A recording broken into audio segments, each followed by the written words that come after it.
इसरो ने तो स्पेस में ट्रैफिक जैम लगा दिया। हाँ, ट्रैफिक जैम, सही में ट्रैफिक जैम लग रहा है। एक के बाद भैया रॉकेट पे रॉकेट जा रहे हैं। अभी चंद्र मिशन, प्रज्ञान और विक्रम अभी सेटल नहीं हुए कि अगला रॉकेट। अभी क्या स्टडी भाई, क्या करने जा रहे हो?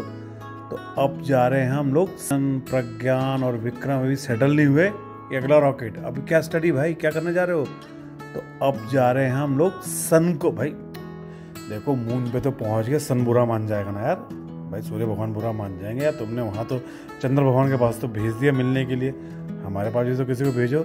अब भाई सन भगवान के पास जा नहीं सकते दूर तक, तो उनके हम कुछ दूर तक, मतलब अपने धरती से 1.5 मिलियन किलोमीटर्स की दूरी पे हम लोग भेज रहे हैं, जो वहाँ जाके एक ऑब्जर्वेटरी के तरह काम करेंगे। ये कोई मिशन नहीं है, ये कोई एक्सप्लोर नहीं करेगा आदित्य L1 जो भेजा जा रहा है वो ऑब्जर्व करेगा। वो एक जगह पे ही घूमता रहेगा और वहाँ जाके सन से जो रेज, जो विंड्स निकलती हैं, उनको ऑब्जर्व करेगा। Welcome back to the channel. तो आज हम बात कर रहे हैं आदित्य L1 की, जिसको कल भेजा गया 2 तारीख को। 2 तारीख को इंडिया वर्सेस पाकिस्तान का मैच भी था, उसके लिए मैंने एक वीडियो बनाया। अगर आपने नहीं देखा तो जाके प्लीज़ देखिए। और आज हम बात कर रहे हैं आदित्य L1 की। आदित्य L1 एक ऑब्जर्वेटरी, एक ऑब्जर्वेशन के लिए भेजा जा रहा है।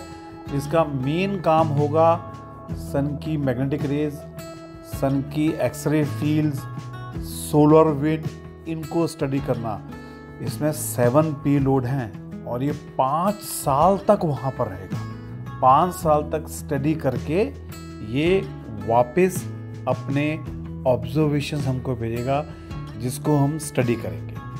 और इस ऑब्जर्वेशंस में सबसे इम्पोर्टेंट, जो one of the most important observation है, वो है सन की सोलर विंड को ऑब्जर्व करना।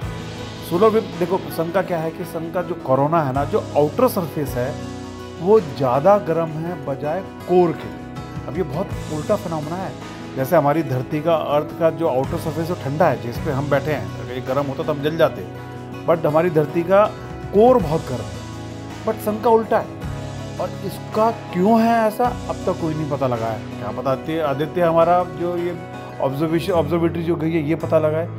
तो ये पता लगाना बहुत ज़रूरी हो रहा है कि भाई ये तो एक तो कोरोना कोर ज़्यादा गर्म क्यों है, और जो सोलर विंड इससे निकलती है। अब जो कोरोना का जो कोर है, ये करीबन मिलियन डिग्री, 10 लाख डिग्री के करीब गर्म है। और इसकी जो गर्मी इतनी ज़्यादा है कि जो वहाँ पर पार्टिकल्स हैं इस कोरोना में, वो इतने ज़्यादा गर्म होकर तेज़ी से निकलते हैं बाहर की, ये सन की ग्रेविटी से बाहर निकल जाते हैं। और सन की ग्रेविटी से जब ये बाहर निकलते हैं तो भाई इनकी स्पीड पता कितनी होती है?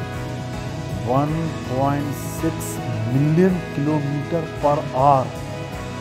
मतलब 1 मिलियन होता है 10 लाख, मतलब मानो कि 16 लाख किलोमीटर पर घंटे की स्पीड से ये पार्टिकल्स, ये वेव्स सन से बाहर निकलती है, जिसको सोलर विंड कहा जाता है। और ये डिफरेंट प्लैनेट्स के टकराती हुई, डिफरेंट चीज़ों से इंटरेक्ट करती हुई अर्थ के एटमॉस्फेयर में एंटर करती है। और इसकी वजह से पता क्या होता है, जब वर्ल्ड का one of the best phenomena जिसे कहा जाता है, नॉर्दर्न लाइट्स, ऑरोरा। इसका वीडियो मैं लगा रहा हूँ, आप देखिए। ये टूवर्ड्स हमारे नॉर्थ पोल की तरफ ज़्यादा होता है, जहाँ पर कंट्रीज़ लाइक नॉर्वे, फिनलैंड, ये जो कंट्रीज़ हैं, इनमें ये देखने लायक चीज़ बनती है। क्या? ऑरोरा। तो ये इसका बहुत बड़ा स्टडी होने वाली है सोलर विंड्स की। और इन्हीं सोलर विंड में से एक जो बहुत इंपॉर्टेंट है, वो है CMEs जिसे कहा जाता है। और जो CMEs होती है ना, कोरोनल मास इंजेक्शन तो बहुत डर लग जाता है भैया जी, इंजेक्शन होते हैं। This is coronal mass injection, इसको CMEs बोलता है। CMEs, और ये भी प्लाज्मा और मैग्नेटिक फील्ड है, ये सन के कोरोना से बाहर आते हैं। कोरोना क्या है, हम दोबारा से याद करेंगे।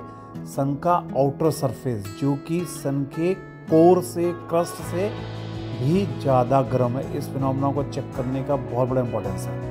और ये जो है, ये बहुत तेज़ी से CMEs ट्रैवल करते हैं। इवन ये सोलर विंड से भी बहुत तेज़ी से बाहर आते हैं। They are faster than solar wind. और ये बार बार चेंज होते रहते हैं। और इसका बहुत बड़ा इम्पैक्ट है हमारे धरती की मैग्नेटिक फील्ड का। मैग्नेटिक फील्ड के ऊपर इसका बहुत बड़ा इम्पैक्ट पड़ता है। हमारे एनवायरनमेंट पे इसका बहुत बड़ा फ़र्क पड़ता है।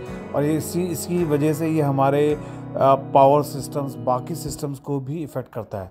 तो इसको स्टडी करना बहुत ही ज़्यादा ज़रूरी है।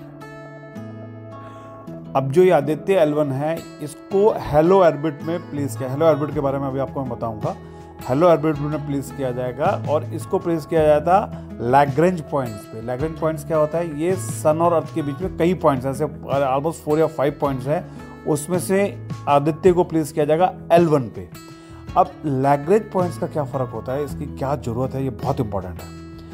अर्थ की अपनी ग्रेविटेशनल फोर्स है और सन की अपनी ग्रेविटेशनल फोर्स है। दोनों की गुरुत्वाकर्षण जो है वो इस L1 पॉइंट पे एक दूसरे को कैंसिल कर देती है। ये एक जगह से न्यूट्रल बन जाती है। इस जगह पे दोनों ग्रेविटेशनल फोर्स एक दूसरे को कैंसिल कर रहे हैं, तो ये यहाँ पर आराम से आदित्य प्लेस रहेगा और यहाँ पर इसका फ्यूल भी बहुत कम यूज़ होगा। मैं सब आपको इस कॉन्सेप्ट को समझाता हूँ। जैसे ही हम एयरप्लेन में बैठते हैं, मान लीजिए हम दिल्ली से चेन्नई जाते हैं, दिल्ली से चेन्नई जाने के जैसे ही एयरप्लेन टेक ऑफ करता है तो उसको अर्थ के ग्रेविटेशनल फोर्स के अगेंस्ट टेक ऑफ करना है। तो ये कहा जाता है कि जितनी एनर्जी, जितना फ्यूल एरोप्लेन टेक ऑफ में लगा देता है, वो ऑलमोस्ट पूरे फ्यूल की जितना भी भरा रहता है जहाज़ के अंदर, उसका 40 to 60% यूज़ होता है टेक ऑफ के ऊपर ही। और जैसे ही ये 30-40,000 फीट पे पहुँच जाता है, जहाँ पर गैसेस बहुत मध्यम हो जाती हैं, बहुत हल्की हो जाती हैं, बहुत पतली हो जाती हैं, वहाँ पर ये ऑलमोस्ट ग्लाइड कर रहा होता है, अपने आप चलता है। बस इसके जो कंप्यूटर हैं उनको आप सेट कर दीजिए, सारे अपने लॉन्गिट्यूड लैटिट्यूड अपने कोर लगा दीजिए, ये उसी जगह पे ऑलमोस्ट अपना पहुँच जाएगा।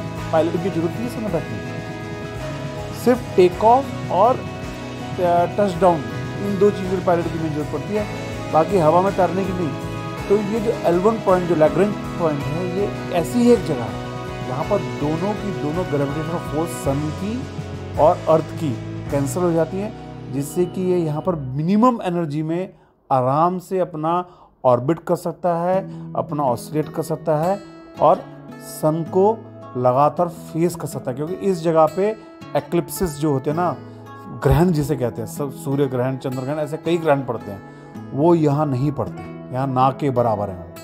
तो इसको ऑब्जर्वेशन में कभी भी कोई बाधा नहीं आई। लगातार कई दिनों, कई घंटों, कई महीनों, कई साल तक लगातार देखता रहेगा, जिससे कि मैक्सिमम इंफॉर्मेशन निकाल सके।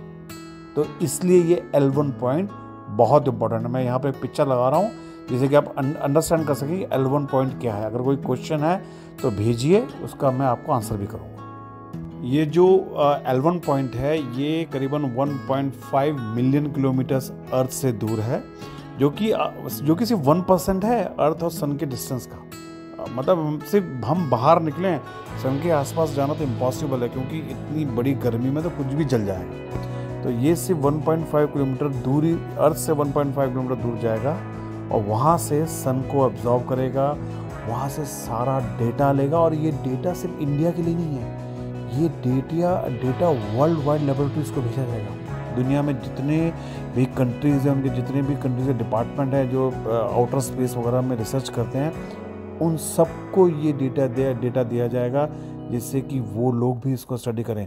तो ये इसरो का एक बहुत बहुत बड़ा कदम है। और खुशखबरी एक और है, कहाँ पर? चंद्रयान में, कि जो रोवर था प्रज्ञान, वो करीबन 100 मीटर का डिस्टेंस घूमा है वहाँ पर अभी। तो उसकी बाइक की गेड़ी चल रही है, हाँ गेड़ी पूरी लगी पड़ी है, आराम से इज़ एन्जॉइंग हिज मोमेंट, पूरे आराम से घूम रहा है एंड इज़ पूरी कंप्लीटली बढ़िया से सारे सिस्टम काम कर रहे हैं, हमारे चंद्रयान 3 के भी और आदित्य L1 के लिए। Alright, so this is a very important mission, हमारी नज़र से इस पर बनी रहेगी। और कोई भी अगर इम्पॉर्टेंट इन्फॉर्मेशन मुझे मिलती है, मैं देखता हूँ, तो मैं अब क्या करूँगा, मैं इसके शॉर्ट्स बना के डालता रहूँगा, तो आप शॉर्ट्स को भी देख सकते हैं। तो चैनल पे नज़र बनाए रखें।